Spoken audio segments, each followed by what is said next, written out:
नमस्कार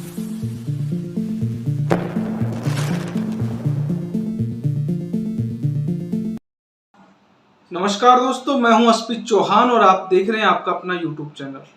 सभी का स्वागत है।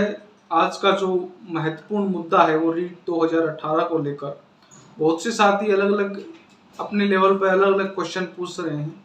उन सभी का जवाब देने की मैं कोशिश करूंगा। तो आप सभी का स्वागत है एक बार फिर। सभी को गुड इवनिंग। शुरू करते हैं आपके सभी सवालों के जवाब देने। तो सबसे पहला जो क्वेश्चन है वो उन साथियों का है जो न तो लिस्ट में उनका नाम है, जबकि एक जो केस है जो अभी सिंगल बेंच में केस ओपन होने के बाद जो थर्ड लिस्ट थी वेटिंग की, उनकी ज्वाइनिंग हो गई। लेकिन जिन साथियों ने ये केस लगा रखा था रीशफल को लेकर, उन्होंने हायर कोर्ट यानी डीबी में इसको अपील किया और वहां से एक उनके लिए फायदे का सौदा ये हुआ भी वहां से सीटों को रिजर्व कर दिया गया। 23 मई को अभी आगामी सुनवाई या कहें तो अंतिम सुनवाई होनी है। तो बहुत से साथी ये पूछने का प्रयास कर रहे हैं क्या होगा उसमें। तो दोस्तों, सीटें रिजर्व हो चुकी है, जिसके अंदर लेवल 2 की एक और अन्य लेवल 1 की सीटें रिजर्व हुई है। अगर 23 तारीख को उनके पक्ष में फैसला सुनाया जाता है तो उसके अनुसार लिस्ट तैयार होगी, और अगर लिस्ट में वो कैंडिडेट आते हैं जिन्होंने ये याचिका लगा रखी है तो उनको ज्वाइनिंग दे दी जाएगी। तो बहुत से साथियों का सवाल ये है कि क्या हमने या जो भी अन्य कैंडिडेट है, हमने अभी तक कोई याचिका नहीं लगा रखी है, तो क्या हम भी लगा सकते हैं? और या जिन्होंने लगा रखी है और उनकी अगर कट ऑफ मार्क्स हमसे कम है और वो ज्वाइन हो जाते हैं तो हम क्या कर सकते हैं? तो आप भी कोर्ट का सहारा फिर ले सकते हैं, और तथ्य आपके पास होंगे भी हमसे कम कट ऑफ वाला या हमसे कम नंबर वाला ज्वाइन के ऑर्डर हुए हैं तो हमारे क्यों नहीं। तो आपको समझ में आया होगा कि आपको आगे क्या करना है अगर इस केस का फैसला जो भी रहे। ओके दोस्तों, ये तो है उस केस से संबंधित। इसके अलावा बहुत से साथी जिन्होंने ज्वाइन कर लिया है थर्ड लिस्ट के, उनके सवाल हैं, जो बेसिक सवाल हैं सीएल को लेकर भी, हम सीएल कैसे ले सकते हैं। तो जो सीएल के नियम है उसके अनुसार जो पहले 6 माह है उसमें आप ज़्यादा सीएल नहीं लें तो ही अच्छा है। जिस प्रकार 6 महीने के अंदर आपको पर मंथ 1 सीएल या 2 महीने होने के बाद आप तीसरी सीएल भी ले सकते हैं, यानी 1 महीने की 1.25 सवा सीएल ही आपकी बनती है। और जो सीएल लेने का जो क्रम है आपका, वो ज्वाइनिंग टू ज्वाइनिंग होना चाहिए, यानी 2 साल के अंदर आपके पास 30 से ज़्यादा सीएल नहीं होनी चाहिए। Joining date to joining date आपकी 15 से ज़्यादा सीएल नहीं होनी चाहिए। और इस दौरान ये भी ध्यान रखें भी 1 जुलाई से लेकर 30 जून के मध्य भी 15 सीएल से ज़्यादा न हो। तो आपको ये समझ नहीं आया हो तो आप इस वीडियो को दोबारा देख लें, लेकिन इन 3 बातों का विशेषकर ध्यान रखें। 30 सीएल ज्वाइनिंग डेट से आगामी 24 माह के दौरान, joining date to joining date आपकी 15 सीएल से ज़्यादा नहीं होनी चाहिए। और उस दौरान बीच में जो सेशन आता है जुलाई से जून वाला, उसमें भी आपकी 15 से ज़्यादा सीएल न हो, ताकि आपको भविष्य में कोई परेशानी न हो। इसके अलावा बहुत से साथी ये भी पूछ रहे हैं भी क्या हम एजुकेशन लीव ले सकते हैं, तो ऐसा कोई प्रावधान नहीं है। हाँ, अगर आपने ज्वाइनिंग से पहले कोई फॉर्म डाल रखा है, उसके एग्जाम प्रैक्टिकल वगैरह होते हैं, तो उसके लिए आप पीओ के मार्फत डीओ से ऑर्डर ले सकते हैं अवकाश का। और इस बात का ध्यान रखें कि अगर आप 30 दिन से ज़्यादा अवैतनिक अवकाश लेते हैं, क्योंकि प्रोबेशन के दौरान अवैतनिक अवकाश ही तय होता है, और अगर आप 30 से ज़्यादा अवैतनिक अवकाश अगर लेते हैं तो आपका जो प्रोबेशन काल है वो बढ़ेगा। इसलिए कोशिश करें कि 30 दिन से ज़्यादा अवैतनिक अवकाश न लिए जाए। इसी के साथ बीच में ट्रांसफ़र का मुद्दा भी चल रहा है, तो बहुत से साथी ये पूछने का प्रयास कर रहे हैं कि क्या हम ट्रांसफ़र करवा सकते हैं क्या। 2018 ही नहीं, अन्य जो कैंडिडेट जो प्रोबेशन में हैं फिलहाल, वो भी पूछने का प्रयास कर रहे हैं। तो मैं आपको बता दूं कि प्रोबेशन के अंदर शिक्षक जो श्रेणी है उसमें ट्रांसफ़र होना नामुमकिन सा है, क्योंकि यहाँ पर प्रोबेशन कंप्लीट छोड़ो 10-10 साल जॉब किए बहुत से कैंडिडेट हैं जो ट्रांसफ़र की राह देख रहे हैं। तो वर्तमान में पॉलिसी की बात हो रही है, अगर पॉलिसी आएगी तो फिर उनका नंबर पहले आएगा, और जो अभी प्रोबेशन में है या जिनको प्रोबेशन पूरा हुए कम टाइम भी हुआ है तो उनके ट्रांसफ़र के चांसेस कम है।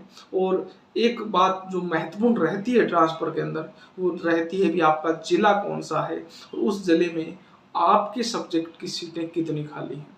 कई बार 10-10 साल क्यों, पूरी ज़िंदगी बाहर निकल जाती है आप अगर ऐसे ज़िले से बिलोंग करते हैं और वहाँ पर उन सब्जेक्ट्स की सीटें खाली नहीं हों। जैसे अगर मैं हनुमानगढ़ की बात करूँ तो वहाँ पर कॉलेज लेक्चरर या स्कूल लेक्चरर मैथमेटिक्स की सीटें ऑलमोस्ट फुल रहती है। तो वहाँ पर 10-10, 15-15 साल हो गए, वो एक स्वाभाविक सी बात है कि कोई वैकेंसी आई हो और उसी टाइम वो सीट खाली हो और वो उस कैंडिडेट को दे दी जाए।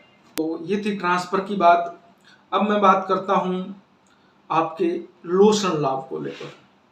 रीट 2018 या अन्य जो भी कैंडिडेट लोशनल लाभ से संबंधित कुछ भी जानकारी चाहते हैं तो उनके लिए आगामी 2 मिनट लाभदायक आपके लिए हो सकते हैं। दोस्तों, निदेशालय कुछ भी कहे, गवर्नमेंट कुछ भी कहे, लोशनल लाभ की जो प्रक्रिया है वो कोर्ट के माध्यम से होती है, और अगर कोर्ट ऑर्डर देता है तो सरकार या सरकार के नुमाइंदों को मानना ही पड़ता है। हाँ, आप जिस वैकेंसी से हैं वो वैकेंसी अगर लेट हुई है तो उसका कारण आप नहीं हो कतई।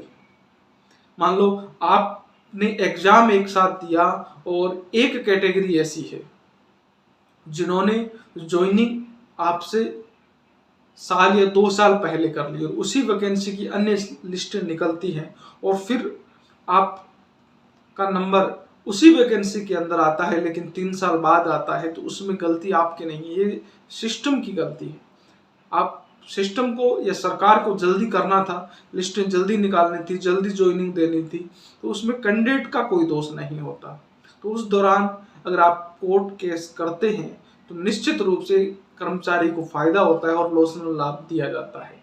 अब बहुत से साथियों को ये नहीं पता होगा कि लोशनल लाभ होता क्या है, उसके अंदर क्या बेनिफिट्स होते हैं, और अगर उसका केस भी करें तो किस कैसी प्रक्रिया अपनानी चाहिए। तो केस के लिए कुछ भी नहीं है, किसी भी एक नॉर्मल एडवोकेट को करके आप अपनी एप्लीकेशन लगा सकते हैं और 5-10 हज़ार रुपये का खर्चा आएगा, उससे ज़्यादा कुछ नहीं है। इसके अलावा वहाँ से ऑर्डर होते हैं अगर आपके लोशनल लाभ के, तो आपकी जो पहली आपकी वैकेंसी की पहली जो ज्वाइनिंग है वहाँ से हो सकते हैं। लोशनल लाभ के अंदर क्या होता है भी, जिस डेट में उस भर्ती की पहली ज्वाइनिंग होती है वही ज्वाइनिंग डेट आपकी मानी जाती है।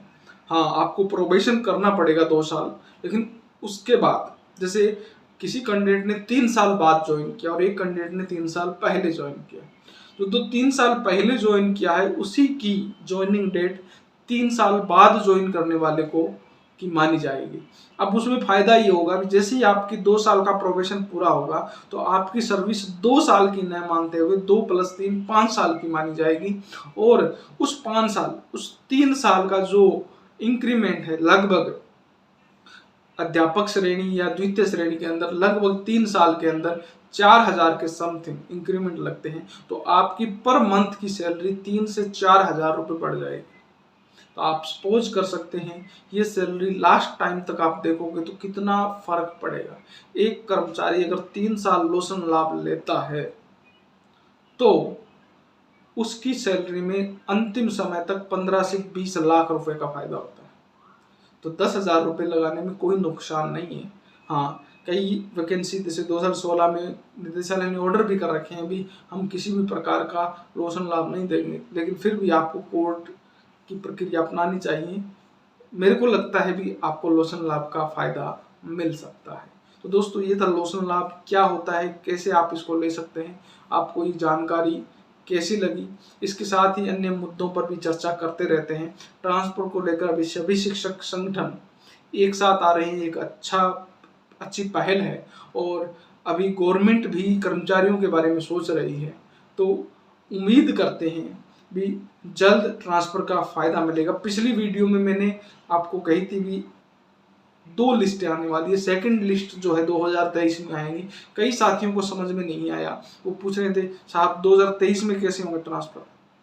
ट्रांसफ़र की जो पहली लिस्ट है वो अभी जुलाई के समथिंग फॉर्म लिए जा सकते हैं, जून में भी फॉर्म भरवाए जा सकते हैं और जुलाई में ट्रांसफ़र की पहली लिस्ट आ सकती है। मैंने ये कहा था गवर्नमेंट दो चरण अपना सकती है, जिसके अंदर दूसरी लिस्ट है वो मार्च अप्रैल के अंदर आ सकती है।